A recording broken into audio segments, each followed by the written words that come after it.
حضرت سلمان فارسی سے یہ حدیث ہے،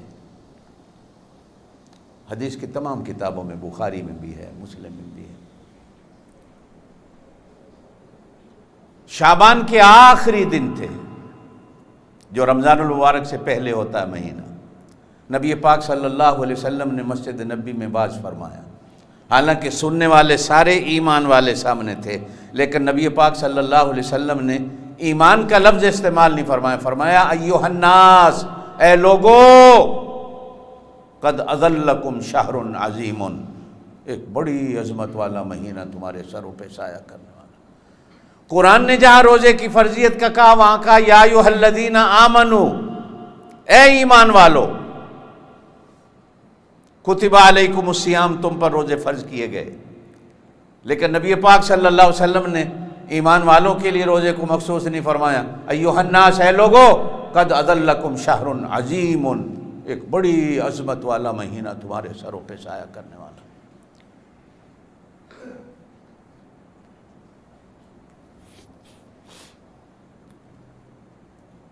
عظمت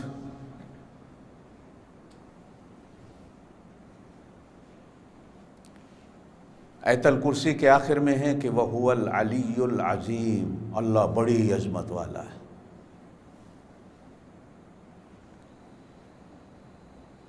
قرآن کے بارے میں اللہ نے قرآن میں کہا وَلَقَدْ آتَيْنَاكَ سَبْعًا مِّنَ الْمَثَانِي وَالْقُرْآنَ الْعَظِيمِ، اے میرا نبی، ہم نے آپ کو دو چیزیں دی ہیں، سبع من المثانی، 7 آیات، والقرآن العظیم، اور عظمت والا قرآن دیا۔ ہیں وہ 7 آیات بھی قرآن، لیکن فرمایا کہ اس کی عظمت اور شان قرآن کی عظمت اور شان سے بھی زیادہ ہے۔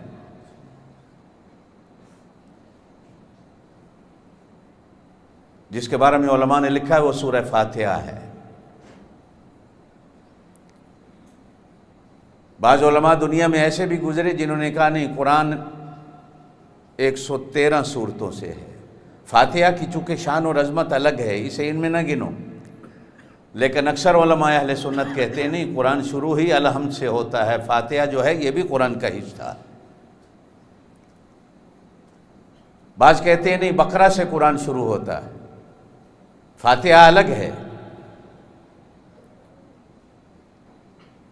ہمارے اکابرین اور ہمارے بزرگوں نے کہا کہ نہیں، فاتحہ بھی قرآن میں ہے۔ فاتحہ کا معنی کیا ہے؟ جس سے ابتدا ہو رہی ہو، جس سے افتتاح ہو رہا ہو۔ فاتحہ سے قرآن کا افتتاح ہوتا ہے۔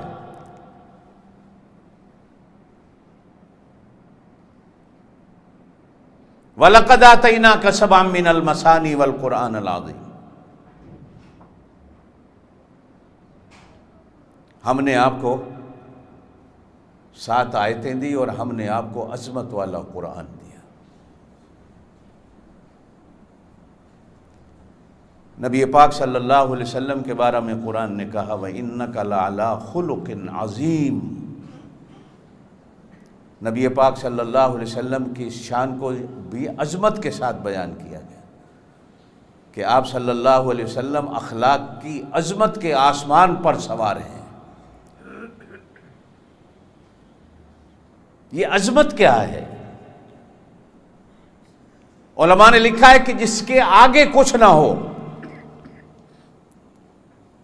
جس کے آگے، زور سے بولیں، جس کے آگے کچھ نہ ہو، بس انتہا ہو جائے۔ قرآن سے آگے کچھ نہیں، کہو بے شک، اور نبی پاک صلی اللہ علیہ وسلم سے آگے بھی کچھ نہیں۔ امتوں کی اخیر آپ صلی اللہ علیہ وسلم پر، اس امت کے آگے بھی کچھ نہیں۔ علم کی اخیر حضور پاک صلی اللہ علیہ وسلم پر، اس سے آگے علم بھی کچھ نہیں۔ امانت، دیانت، سیاست، امامت، شہادت، سچ، حق، اس کے آگے کچھ نہیں، یہاں پر انتہا ہے۔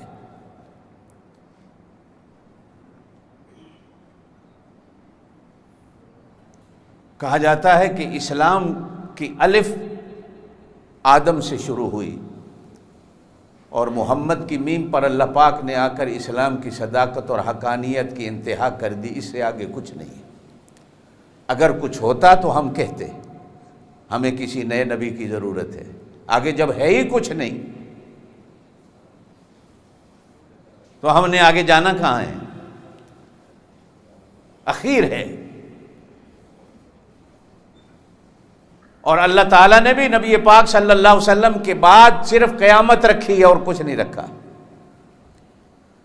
پہلے سپارے کی پہلی آیت ہے دوسری، والذین یؤمنون بما انزل الیک وما انزل من قبلک. میرا نبی ایمان والے وہ ہیں جو کچھ آپ کی طرف نازل کیا گیا اس پر ایمان رکھتے ہیں، اور جو کچھ آپ سے پہلے نازل کیا گیا اس پر ایمان رکھتے ہیں. آپ کے بعد نہ کچھ آنا ہے نہ ایمان کی ضرورت ہے. وبالآخرۃ ہم یوقنون. آپ کے بعد صرف آخرت ہے اور کچھ نہیں ہے. بلکہ نبی پاک صلی اللہ علیہ وسلم نے جو فرمایا، میرے اور آخرت کے درمیان میں یہ اتنا فاصلہ ہے جتنا دو انگلیوں کے درمیان میں. یہ جو 1400 سال گزر گئے اسی فاصلے کے اندر چل رہے ہیں ابھی. اور آئے ہم اخیر پہ کھڑے ہیں. انتہا ہونے والی ہے. کس وقت ہوتی ہے یہ اللہ جانے. جس چیز نے ظاہر ہونا تھا تقریباً ساری ظاہر ہو گئی. ایک دو بڑی رہ گئی ہیں، بس ان کے آنے کی دیر ہے. انشاءاللہ یہ سارا کچھ لپیٹ کے رکھ دیا جائے گا جب اللہ چاہے گا.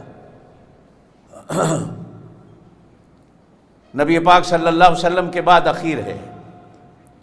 وَإِنَّكَ لَعَلَىٰ خُلُقٍ عَظِيمٍ. نبی پاک صلی اللہ علیہ وسلم کے بعد اخلاق کی تعلیم بھی کوئی اور نہیں دے سکتا جتنی آپ نے دی ہے. اخلاق کی بھی انتہا ہے. اچھا، ایک جگہ قرآن میں فرمایا گیا اِنَّ الشِّرْكَ لَظُلْمٌ عَظِيمٌ.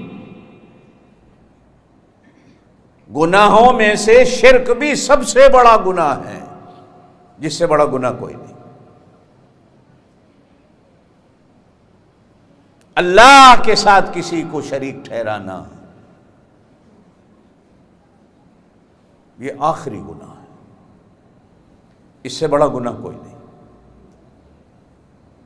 اس لیے کہ باقی سارے گناہ قابل معافی ہیں، شرک ناقابل معافی.